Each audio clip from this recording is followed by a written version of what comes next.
Hello সবাইকে, আসসালামু আলাইকুম। আপনাদের সবাইকে স্বাগতম জানাচ্ছি আজকের ভিডিওতে। আজকের ভিডিওতে আমরা দেখাবো কিভাবে আপনি IELTS রাইটিং টাস্ক 1 এ ম্যাপ লিখতে পারেন এবং আপনি এখানে ব্যান্ড 7 প্লাস স্কোর করতে পারেন। এখানে আমি কিছু স্ট্রাকচার দেখাবো A to Z আপনার ম্যাপকে অ্যানালাইসিস করা থেকে শুরু করে কিভাবে আপনি ইন্ট্রোডাকশন, ওভারভিউ এবং বডি প্যারাগ্রাফগুলো লিখবেন সেভাবে আমি দেখানোর চেষ্টা করব এবং এখানে আমরা একটা কোয়েশ্চেন নিয়েছি ম্যাপের জন্য এবং সেই কোয়েশ্চেনটা অ্যান্সার করে বা সেই কোয়েশ্চেনটাকে আমরা লিখে আপনাদেরকে দেখানোর চেষ্টা করব কীভাবে আমরা এটা লিখেছিলাম। ওকে, কথা বলবেন চলে যাবে একদম মূল ভিডিওতে। তো ধরুন এইটা হচ্ছে আমাদের একটা কোয়েশ্চেন আইএলটিএস রাইটিং টাস্ক 1 এর ম্যাপের জন্য। এখানে প্রথমে হচ্ছে আপনার কোয়েশ্চেনে কি আছে এটা তারা বলেছে এবং এটা হচ্ছে আমাদের মেইন যে ম্যাপ এটার উপর নির্ভর করে আমাদেরকে লিখতে হবে আর কি যে দুইটা ম্যাপের মধ্যে কি চেঞ্জ হয়েছে বা কতটা ডেভেলপ হয়েছে এটা আর কি। তো আমাদের ফার্স্ট পার্টে যেটা করতে হবে সেটা হচ্ছে আমাদেরকে অ্যানালাইসিস করতে হবে। কি অ্যানালাইসিস করতে হবে? প্রথমে হচ্ছে আপনাকে কোয়েশ্চেনটা পড়তে হবে, কম্পাসটা বুঝতে হবে এবং কোনো স্পেসিফিক কিওয়ার্ড থাকলে পারে সেটাকে আপনাকে জানতে হবে। বা ধরেন যে কোনো একটা সংকেত আছে, যে সংকেত মানে কি হচ্ছে এটা আপনাদেরকে বুঝতে হবে। এইটা কোনো আপনার কোনো ইমেজ হইতে পারে বা কোনো একটা এলিমেন্ট হইতে পারে যেটা হয়তো আমরা স্বাভাবিক চোখে দেখে বুঝতে পারবো না, কিন্তু এরা সংকেতের মাধ্যমে ওইটা আমাদেরকে বোঝানোর চেষ্টা করবে। যাই হোক আমরা প্রথমে কোয়েশ্চেনটা পড়বো এবং কম্পাস এবং কিওয়ার্ডটা জানার চেষ্টা করব। এটা হচ্ছে মেইন আমাদের কোয়েশ্চেন। এখানে বলছে কি, the maps below show the village of Stokeford in 1930 and 2010. Summarize the information by selecting and reporting the main features and make comparisons where relevant. Write at least 150 words. ওকে, তো এখানে village of স্টোকফোর্ডের যে map দেখানো হয়েছে সেটা হচ্ছে 1930 থেকে 2010, অর্থাৎ 80 বছরের একটা গ্যাপ রয়েছে এখানে। ওকে, তো এটা হচ্ছে আমাদেরকে বোঝাতে চেয়েছে তারা, এটার উপর আমাদেরকে লিখতে হবে। এখন আমরা কম্পাসটা বুঝবো। এই দেখেন এটা হচ্ছে কম্পাস আছে। এখান থেকে খুব ইজিলি বুঝতে পারতেছি আমরা এটা হচ্ছে উত্তর মানে নর্থ, এটা হচ্ছে সাউথ দক্ষিণ, এটা হচ্ছে পূর্ব ইস্ট, এটা হচ্ছে ওয়েস্ট মানে হচ্ছে পশ্চিম। উত্তর, দক্ষিণ, পূর্ব, পশ্চিম। হ্যাঁ, এটা কেন দরকার? আমরা যখন লিখবো তখন আমাদেরকে ইন্ডিকেট করে বলতে হবে যে এই পাশে হচ্ছে আপনার এই চেঞ্জটা হয়েছে। ওকে, তো আমরা বোঝার পরে আমাদেরকে যেটা করতে হবে কিওয়ার্ড আসে নাকি কোনো। এখানে দেখেন অনেক কিছুই হচ্ছে তারা উল্লেখ করে দিয়েছে কোনটা মানে কি। তবে এই যে ছোট, ছোট আকৃতি দেখতে পারতেছেন, এইটা আসলে কি ইন্ডিকেট করতেছে? এরা হয়তো এইটা আমাদেরকে কিওয়ার্ড এই দেখেন কি হিসেবে দেখাই দিয়েছে। এটা হচ্ছে আপনার হাউস মানে ঘরগুলো। এই ছোট, ছোট অংশ যেগুলো আমরা মেসেজ আইকনের মধ্যে দেখতে পারতেছি, এগুলো হচ্ছে মেইনলি আমাদের ঘর। অনেকগুলো ঘর এখানে রয়েছে। তো আমরা হচ্ছে কম্পাস বুঝলাম, কোনো কিওয়ার্ড আছে কিনা এগুলো হচ্ছে বুঝলাম। এটা হচ্ছে আমাদের অ্যানালাইসিসের প্রথম অংশ ছিল। দ্বিতীয় অংশ হচ্ছে find out the unchange items or large item, যেটা হচ্ছে খুব নোটিসেবল, যেটা দেখে মূলত বোঝা যায় যে এখানে বড় একটা কিছু আছে বা এটা ইউনিক একটা কিছু। ওকে, মানে আনচেঞ্জ যেটা পরিবর্তন হয় নাই অথবা বড় কিছু একটা।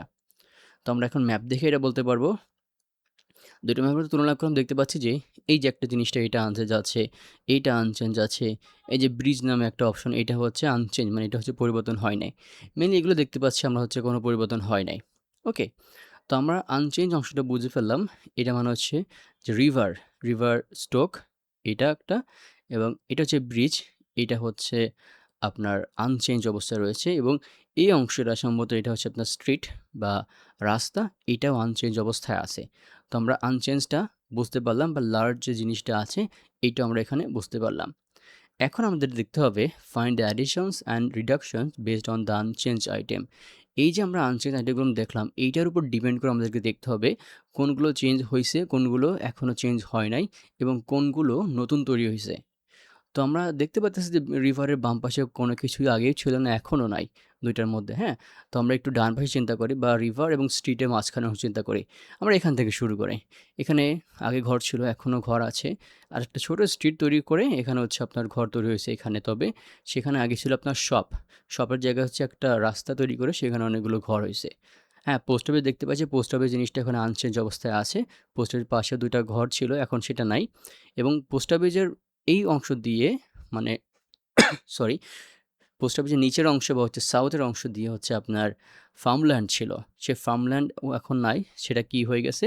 সেইটা আবার একটা স্ট্রিটের মতো অবস্থায় চলে গেছে বা গোল একটা চারকোনা স্ট্রিট এবং তার আশেপাশ দিয়ে অনেকগুলো ঘর তৈরি হয়েছে। এইটা আমরা একটা চেঞ্জ দেখতে পারতেছি। ওকে, তো মাঝখানে আমরা দেখতে পেলাম যে এই জিনিসগুলো হচ্ছে চেঞ্জ হয়েছে এবং যে ব্রিজটা ছিল এটা তো আনচেঞ্জ অবস্থায় আছে। এবং আমরা এখন দেখব যে স্ট্রিটের ডান পাশে মানে এই অংশটা কী চেঞ্জ হয়েছে আমাদের। আমাদের আগে এখানে স্ট্রিটের পাশে কিছু ঘর ছিল। সেই ঘরের জায়গায় এখন ঘরগুলো অনেক বেড়ে গেছে এবং একটা স্ট্রিট নতুন একটা রাস্তাও সংযুক্ত হইছে। এবং ডান পাশে একটা ফার্মল্যান্ড ছিল। ডান পাশে এখন কিছুই নাই। হ্যাঁ, ফার্মল্যান্ডটা হচ্ছে উচ্ছেদ হয়ে গেছে এবং যে প্রাইমারি স্কুলটা ছিল এখন সেই প্রাইমারি স্কুলটা আছে। তো স্কুলের সাথে ২ টা ঘর আমরা এখানে দেখতে পারতেছি এবং মাঝখানে এখানে কি আগে গার্ডেন ছিল, সুন্দর গার্ডেন ছিল এবং একটা কি ছিল লার্জ হাউস ছিল। তো আমরা দেখতে পাচ্ছি যে গার্ডেনটা উঠে গিয়ে একটা রাস্তা দিয়ে আশেপাশে অনেকগুলো ঘর হয়েছে এখানে এবং সেখানে আপনার রিটায়ারমেন্ট হাউস তৈরি হয়েছে লার্জ হাউসটাকে উচ্ছেদ করে এবং অনেকগুলো ঘর হয়েছে গার্ডেন উচ্ছেদ করে। ওকে, তো মোটামুটি এইগুলো হচ্ছে আমাদের যে চেঞ্জগুলো দেখতে পারবেন যে খুব ইজি একটা জিনিস। এখানে কয়েকটা বিষয় আনচেঞ্জ অবস্থায় আছে। কয়েকটা জিনিস হচ্ছে নতুন করে ডেভেলপ করা হয়েছে। কিছু ঘর ছিল সেই ঘরগুলো বাড়ানো হয়েছে। ফার্মল্যান্ড ছিল ফার্মল্যান্ড উচ্ছেদ করা হয়েছে। আপনার লার্জ হাউসকে রিটায়ারমেন্ট হাউসে তৈরি করা হয়েছে। এখান থেকে আমরা মেইনলি একটা আইডিয়া পেয়ে যাব যে আসলে আমাদেরকে কী লিখতে হবে বা কী জিনিস খুবই নোটেবল, কী জিনিস হচ্ছে দেখলে বোঝা যায় এগুলো হচ্ছে চেঞ্জ হয়েছে। ওকে? তো এবার আমরা চলে যাবো ইন্ট্রোডাকশনে। আমি দেখেন যে ২ টা স্যাম্পল ২ টা স্ট্রাকচার রাখছি। ইন্ট্রোডাকশন আপনারা কীভাবে লিখবেন। এই ২ টার মধ্যে যেইটা আপনার পছন্দ হয়, যেটা আপনার সাথে যায়, সেটা আপনি ইন্ট্রোডাকশনে লিখতে পারবেন এবং ইন্ট্রোডাকশনে আপনি একটা সেন্টেন্সই লিখবেন। ওকে? তো ১ম যে স্ট্রাকচারটা এটা কি আছে? The maps show how place মানে যে জায়গার কথা বলছে, যে জায়গার ম্যাপ আরকি has change between year 1 and year 2 মানে কোন সাল থেকে কোন সাল পর্যন্ত। ঠিক আছে? তো আমরা যদি আমাদের কোয়েশ্চেনটাকে দেখি তাহলে আমরা দেখতে পাচ্ছি যে স্টোকফোর্ড নামে একটা ভিলেজের যে ১৯৩০ থেকে ২০১০ পর্যন্ত চেঞ্জ এটা হচ্ছে এটা বোঝাইছে। তো আমরা এই স্ট্রাকচারটা অনুসারে লিখতে পারি দ্য ম্যাপস ইলাস্ট্রেট শো জায়গায় ইলাস্ট্রেট দ্বারা দিয়েছে আপনি শো দিতে পারেন সমস্যা নাই how the village of Stokeford change between 1930 and 2010 হয়ে গেল আমাদের হচ্ছে ইন্ট্রোডাকশন। আপনি আরেকটা স্ট্রাকচার ফলো করতে পারেন এটা হচ্ছে the maps highlight the key changes that occurred in place between year 1 and year 2 place মানে তো আমরা বুঝে গেছি মানে কোন জায়গার ম্যাপ আর কি। তো আমরা এখানে আমরা দেখতে পারি যে বলছে কি the maps highlight the key changes that occurred in the village of Stokeford between 1930 and 2010 একদম ইজি একটা জিনিস শুধু আপনাকে স্ট্রাকচারের মধ্যে প্লেসের নামটা বসাতে হবে এবং সালটা কত সাল থেকে কত সাল এইটা আপনাকে বসাতে হবে। তাহলে আপনি একটা পারফেক্ট ইন্ট্রোডাকশন লিখতে পারতেছেন এই স্ট্রাকচারটা ফলো করে। এবার আমরা হচ্ছে পারফেক্ট কীভাবে ওভারভিউ লিখবেন এটা আপনাদেরকে দেখানোর চেষ্টা করব।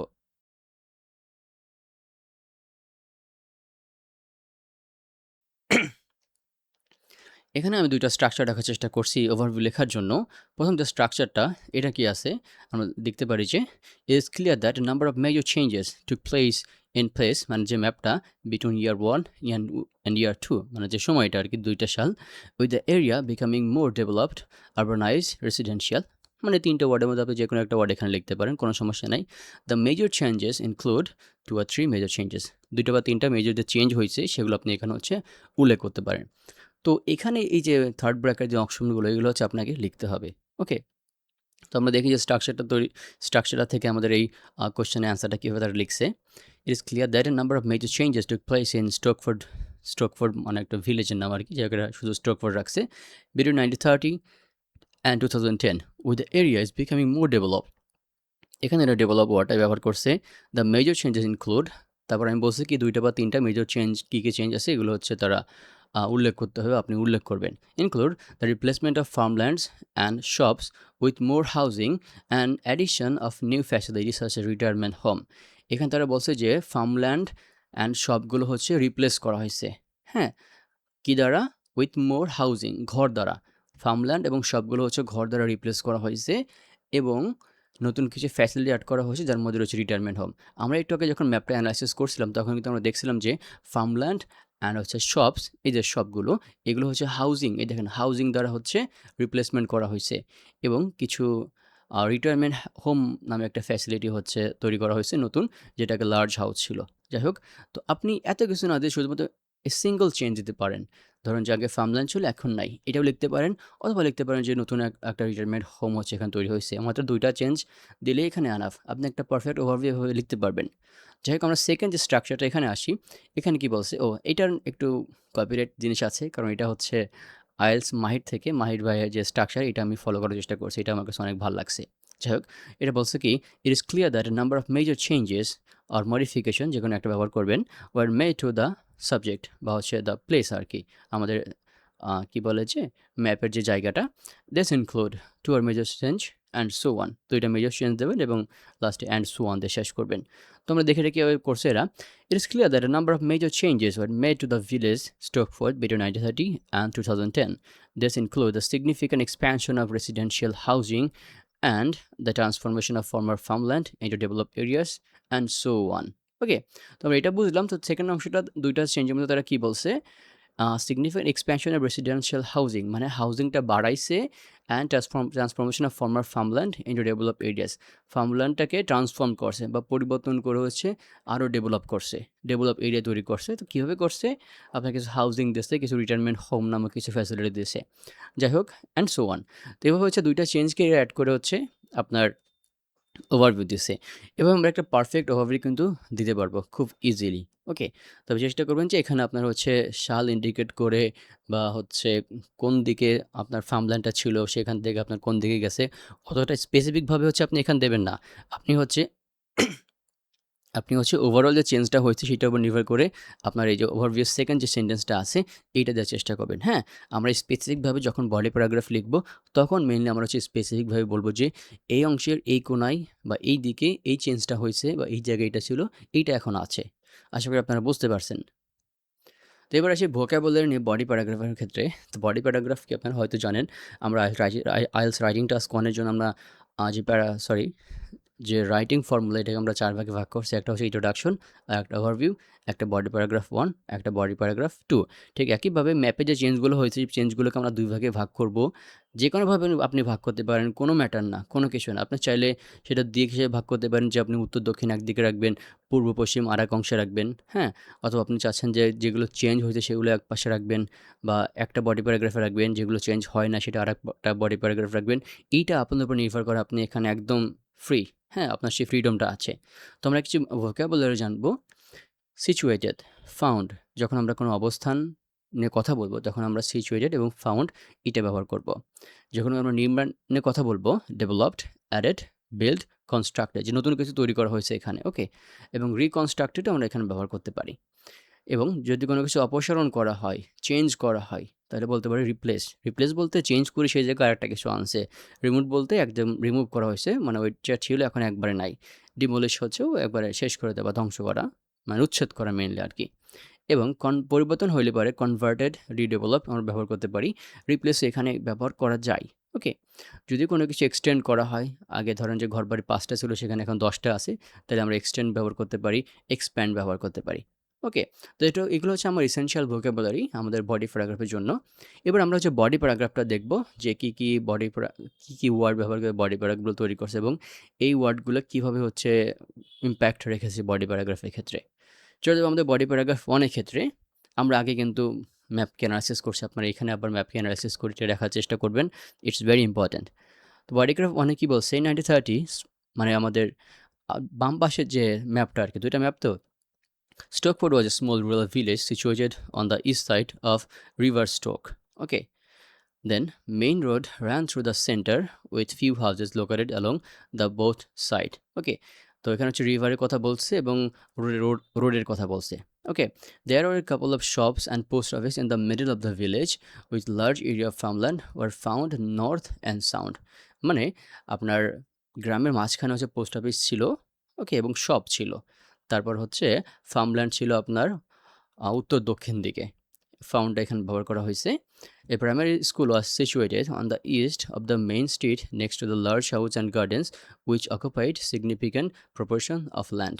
এখানে আমাদের হচ্ছে প্রাইমারি স্কুলের কথা বলছে, প্রাইমারি স্কুলটা আগে কোথায় ছিল, অর্থাৎ এখানে তারা সাল হিসেবে ভাগ করছে। বাম পাশে প্যারাগ্রাফে কী ছিল এটা তারা বলছে। এবার আমরা বডি প্যারাগ্রাফ 2-তে আসি। By 2010 the village has been extensively developed হয়েছে। Most of the surrounding farmland has been replaced by new housing. Farmland হচ্ছে হাউজিং দ্বারা হচ্ছে রিপ্লেস করা হয়েছে and the residential area greatly expanded along the main road. মানে বসবাসের জায়গাটা আরও বাড়ছে, মানুষ আরও বেশি ঘরবাড়ি তৈরি করছে, এখানে এক্সপ্যান্ড করা হয়েছে বসবাসের জায়গাটা আর কি। দ্য শপস আর রিমুভড, সবগুলো রিমুভ করা হয়েছে। The post office remain it's original position, post অফিসটা এখনও তার অরিজিনাল জায়গায় আছে। The large house in the south east was converted into retirement home. আমি আগেই বলছিলাম যে আগে যে লার্জ হাউস ছিল সেটা রিটায়ারমেন্ট হোমে হচ্ছে কনভার্ট হয়ে গেছে। And the gardens were redeveloped to provide additional residential buildings. গার্ডেনগুলো হচ্ছে আবার রিডেভেলপ করা হয়েছে। আমরা আগে দেখছি যে রিটায়ারমেন্ট হাউসের পাশে কিছু গাছপালা আছে, তবে গার্ডেন আর নাই। The primary school was extended reflecting the population growth within the community. আমরা দেখছিলাম যে প্রাইমারি স্কুলের আশেপাশে কিন্তু আর ২টা বা একাধিক ঘর হয়েছে। Despite the major changes, the bridge and river stroke remain unchange over the 8 years period. Okay, major change থাকলে পরেও bridge, river stroke, post office এগুলো হচ্ছে আপনার আনচেঞ্জ ছিল। তো আমরা দেখলাম যে এরা বডি প্যারাগ্রাফ 1 এ আগে কোনটা ছিল এটা নিয়ে কথা বলছে। বডি প্যারাগ্রাফ 2 তে কোনগুলো চেঞ্জ হয়েছে, আনচেঞ্জ হয়েছে, ডেভেলপ হয়েছে এগুলো নিয়ে কথা বলছে। আমি আগেই বলছি যে বডি প্যারাগ্রাফ 1 এবং 2 কে আপনি আপনার ইচ্ছা মতো হচ্ছে ভাগ করতে পারেন। আপনি চাইলে এখানে শুধু যেগুলো চেঞ্জ হয়েছে সেগুলো রাখতে পারেন। আপনি চাইলে হচ্ছে যেগুলো আনচেঞ্জ অবস্থা আছে বা নতুন ডেভেলপ হচ্ছে সেগুলো নিয়ে কথা বলতে পারেন। তো আপনি এই স্ট্রাকচারটা ফলো করতে পারেন, এটা সম্পূর্ণ আপনার ইচ্ছা। আপনি চাইলে বডি প্যারাগ্রাফ 1 এর মধ্যে আপনি আগের সালে যেগুলো ছিল সেগুলো নিয়ে কথা বলতে পারেন এবং সাথে হচ্ছে যেগুলো চেঞ্জ হয়েছে সেগুলো নিয়ে কথা বলতে পারেন। ওকে? ফর এক্সাম্পল এখানে দেখেন যে আপনার কি বলছে? রোডের কথা বলছে। হ্যাঁ, রোডের পাশে কিছু হাউস ছিল। এই সেন্টেন্সের সাথে আমি বলতে পারি যে কিন্তু বর্তমানে এটা আছে। মানে ২ টা সাল আপনি একসাথে করে হচ্ছে ২ ভাগে আপনি ভাগ করতে পারেন। আশা করি আপনারা ব্যাপারটা বুঝতে পারছেন। যদি নাও বুঝতে পারেন তবুও আপনারা আমাকে কমেন্টে জানাতে পারেন। আমি চেষ্টা করব আরও ভালো করে আপনাদেরকে বোঝানোর জন্য নতুন একটা ভিডিও তৈরি করার জন্য। ওকে? তো এই ছিল আজকের ভিডিও। আপনারা চাইলে আমাদের ইউটিউব চ্যানেলটি সাবস্ক্রাইব করতে পারেন। এখানে আপনারা আমাদের ভিডিও এবং বোঝানোর স্টাইল যদি পছন্দ হয় তাহলে আপনারা সাবস্ক্রাইব করতে পারেন। এটা অনুরোধ থাকবে। অ্যান্ড অফ কোর্স যদি আপনারা আমাদের আইএলটিএস প্রাইভেট ব্যাচে ভর্তি হতে চান তাহলে আমাদের হোয়াটসঅ্যাপ নাম্বারে যোগাযোগ করতে পারেন, যেটা হয়তো এই ভিডিওর মাঝখানে একটা জায়গায় আমি দিয়ে দিয়েছিলাম। তো সবাই ভালো থাকবেন, সুস্থ থাকবেন। সবার জন্য অনেক, অনেক শুভকামনা রইলো। আসসালামু আলাইকুম।